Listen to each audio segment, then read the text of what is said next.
David Spark of Spark Media Solutions, reporting for the Legal Marketing Association of the Bay Area. I was here for a fantastic presentation about building a revenue culture within your law firm and how kind of difficult that is.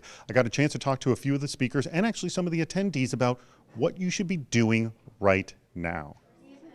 Get out of your office, talk to your clients. You can't do business development successfully from behind your desk. You need to actually be out there talking and be able to find out what their needs are. If you understand what their needs are, then you can start to provide those needs, whether it's something that you provide yourself or it's something that one of your other partners provides, or maybe it's a totally different service provider that needs to be brought into the picture. But if you don't understand what their needs are, then you're guessing.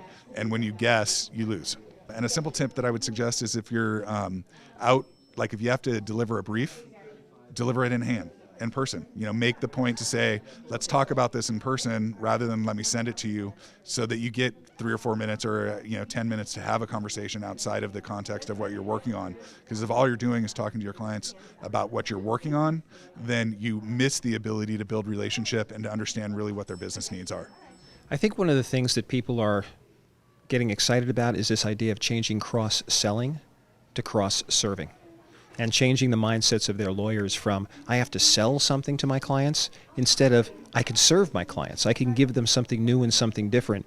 It might be a new practice, it may be more revenue for us, but it's got to be based on the client. And if I can know that I'm going in to serve them, it creates a whole different mindset of the lawyers, and they're much more comfortable to ask for new business that way.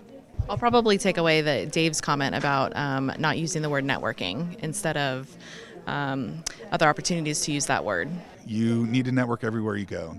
You meet people everywhere you go. You can't, obviously you have networking functions that you go to, but if that's the only time you're networking, then you're missing out on opportunity, because you don't know, like if you're at a soccer game or at a kid's sport or your kid's school or something along those lines, you don't know necessarily what the other parents do. And the only way to do that is if you start engaging in that kind of conversation kind of everywhere you're at. One of the things I loved was the conversation about pinch points and how little things can become big things, because so often you're focused on the big client service goals. And I think the pinch points, as was mentioned, one little thing done over time to upset a client becomes a big issue. So paying attention to your smaller client service issues and not just the large client service issues and goals. Most law firms aren't doing to build the revenue that they should be doing. Yes. I would say coming up with the right measures, and not the typical measures that we look at of dollars and hours, but it's really the measures of getting the lawyers out doing the right activities. And so the kind of activities would be the number of on-site visits that their lawyers are having. Things like getting client feedback and acting on the feedback. These kind of subtle measures that if we're doing those things, only good things will happen on the back end. That's something that most firms aren't doing.